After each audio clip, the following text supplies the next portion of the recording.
ça y est, grâce à vous, l'ASPAS vient d'acquérir près de 500 hectares de belle nature sauvage et protégée dans le Vercors. On a gagné! Mais ça a été une longue histoire, pleine de péripéties. Tout commence il y a 4 milliards d'années. Mais ce serait trop long à vous raconter. Nous voici en 2018. L'ASPAS poursuit son travail de protection des milieux naturels à travers son programme des réserves de vie sauvage. Un beau jour, en 2018, un de nos adhérents qui avait participé financièrement à nos autres projets d'acquisition nous a dit que le concept des réserves de vie sauvage, de préserver la biodiversité, c'était urgent et qu'il était prêt à mettre la main à la poche, à nous aider à hauteur de 500 000 € pour nous aider à financer un nouveau, très beau projet ambitieux. Alors on s'est mis en quête d'un terrain et on en a visité plein, dans les Pyrénées, dans l'Hérault, il y avait toujours quelque chose qui n'allait pas. Et puis un jour, tout à fait par hasard, je suis tombée sur une annonce et c'était cette propriété dans le Vercors à Valfonjous. Et j'ai hésité à en parler aux autres parce que le prix était tellement fou.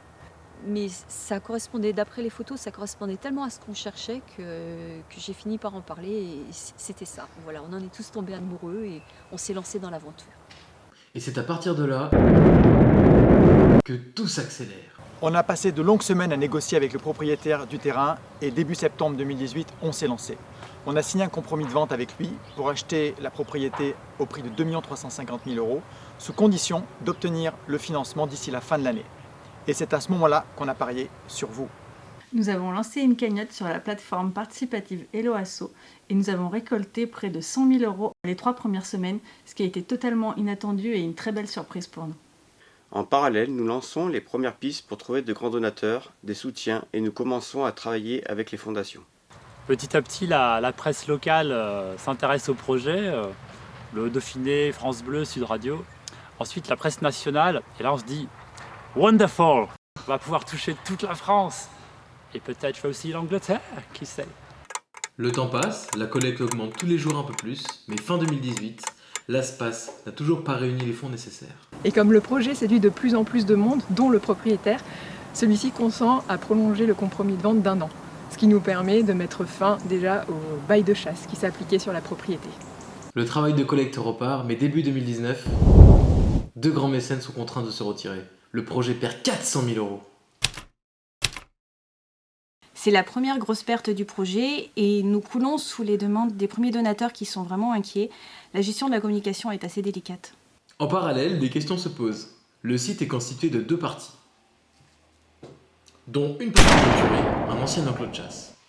Certains animaux encore captifs, originaires d'Asie, ne peuvent pas être relâchés légalement dans les milieux naturels. Pour ces animaux, nous devrons obtenir diverses autorisations pour les déplacer vers des parcs où ils ne seront pas chassés. Nous avons déjà effectué un gros travail de recherche et pris contact avec des structures susceptibles de nous aider. Le printemps arrive, ainsi que des soutiens de toutes parts. L'intérêt du grand public dépasse nos attentes. L'espoir renaît. Les différents supports de communication que nous produisons sont de plus en plus repris, vus et partagés. Les premières vidéos attirent quant à elles médias et donateurs. Puis, de jeunes vidéastes animaliers, influents sur les réseaux sociaux, se jettent dans la bataille. Il nous reste plus que quelques milliers d'euros à trouver. Les éco-influenceurs font un travail formidable et nous permettent de nous faire connaître de la jeune génération. Fin août 2019, alors que le budget est presque bouclé, notre plus grand donateur, à l'origine même du projet, nous annonce qu'il ne pourra finalement pas nous suivre. Avec le désistement de ce grand donateur, on perd tout espoir de concrétiser Vercors Vie Sauvage. Tout est remis en cause. À 3 mois de la fin du compromis, notre collecte perd 400 000 €. Heureusement, grâce à la médiatisation du projet, la cagnotte s'envole. Et c'est vrai qu'il y a eu des hauts et des bas. Et parfois, on perdait un petit peu confiance. Et puis, il y a eu les journaux télévisés, notamment un journal télévisé sur France 2 à 20h. Il nous a vraiment fait plaisir. Donc là, on a repris un peu confiance. Et puis, on a eu d'autres financements. On s'est dit, c'est réalisable. En parallèle, face aux difficultés pour boucler le budget, la Fondation Iris décide de doubler sa participation au projet en aidant l'ASPAS à hauteur de 200 000 €. Hugo Clément, journaliste engagé, lance alors un appel pour collecter 150 000 € pour clôturer le budget. Eh bien aujourd'hui les amis, j'ai besoin de vous. J'ai besoin de vous pour sauver un endroit exceptionnel et des milliers d'animaux sauvages. C'était complètement fou. Dès le lancement de la cagnotte d'Hugo, les dons ont afflué. À chaque fois qu'on a actualisé le site, la somme augmentait. On a réussi à atteindre les 150 000 € en moins de 30 heures. Cette réussite, c'est aussi celle des relais locaux de l'ASPAS, les délégués et plus généralement de tous les adhérents qui ont cru en ce projet et l'ont vivement soutenu. Nous y sommes. Le 27 novembre 2019, l'ASPAS signe l'acte final de vente.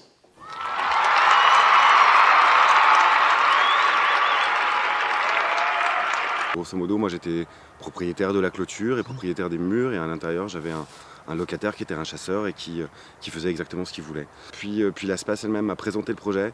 Je me suis dit que c'était vraiment une chance quoi, de pouvoir rendre ce territoire-là à la nature. C'est l'aboutissement de plus d'1 an de travail qui a mobilisé toute l'équipe de l'ASPAS, ses administrateurs, mais aussi plus de 20 000 donateurs. Et on peut s'en réjouir, c'est un projet d'envergure inédite pour l'ASPAS, mais aussi en France. Bien sûr, il faudra encore un peu de temps pour que ça devienne une vraie réserve de vie sauvage. Merci.